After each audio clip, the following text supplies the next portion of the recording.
Good afternoon and welcome to NYFP. We're smack dab in the middle of the week and the trading session, and the equity averages are trading on a mixed note. Joining me this afternoon is Joe Greco of Meridian Equity Partners. Joe, good afternoon. Thanks for joining me today. Good afternoon. Thanks for having me. Well, we're seeing sort of sideways action for the Dow and S&P 500. This does come on the heels of record highs for both of those indexes. Today we're seeing some upside for the Nasdaq on the heels of some earnings reports.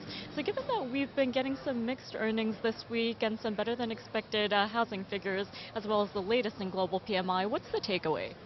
Okay, well, takeaway is all eyes were really on earnings this week. Obviously, last week we had the Fed. Well, last week and the week prior we had the Fed, and they really moved the markets. But, we've had a slew of earnings out starting yesterday. Tech was really negative, but Apple saved the day last night. We saw how poorly, Panera Bread did, and obviously they traded sharply lower after the bell. And this morning we see Caterpillar guiding lower. They're off a couple of percentage points, dragging the Dow a little bit with them in the afternoon on growth concerns, which is really the focus worldwide. We hear that out of, the flash PMIs we got this morning. China guides a little bit higher, but people are skeptical on whether or not they're going to meet those, those guidance levels over the next few years. So all of that stuff plays into the sentiment, and at the highs, people are just itching to short the market a little bit.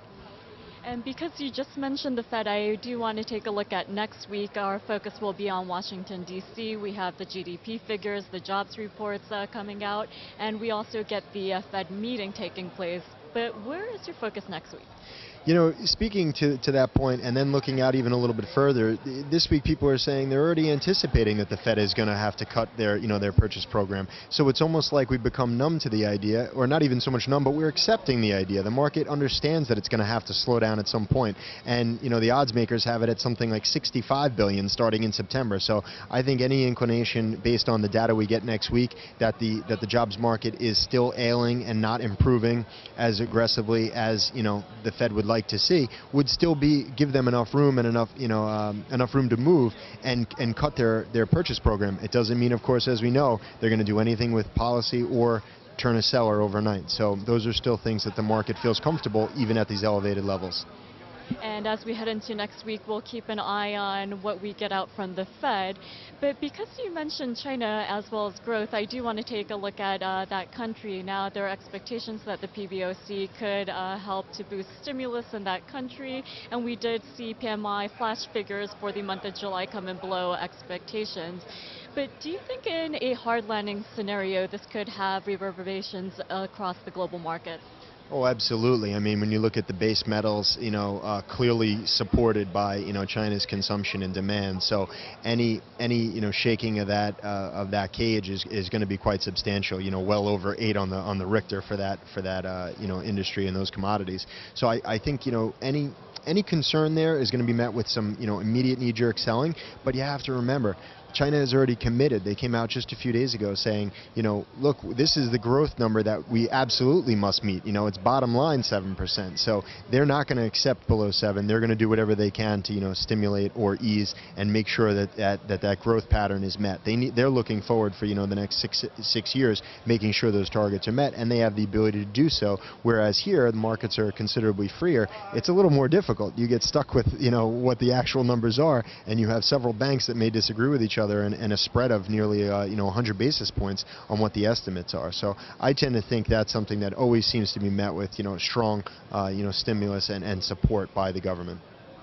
Okay, Joe, well, last but not least, before we wrap it up, I do want to get your take on what we're seeing in terms of the equity markets. Now, if you go to any webpage for business news or pick up a newspaper, you continue to see the headlines that say record highs for the Dow S&P 500. But if you have to give those headlines a reality check, what would you say?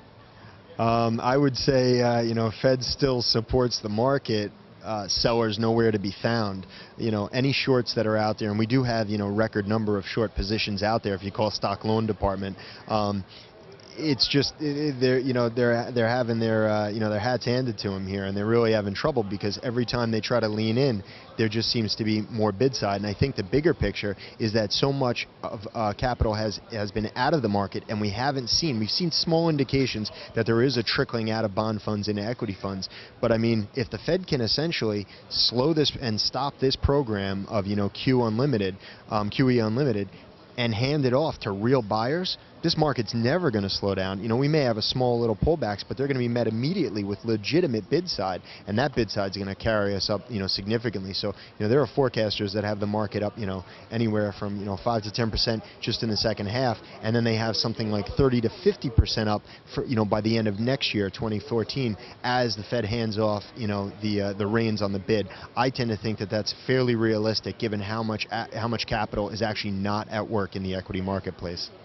Well, Joe, keeping that in mind and all of your analysis in mind, we'll continue to monitor those key technical levels. So thank you so much for joining me today, and thanks for your insight. As always, thanks for having me.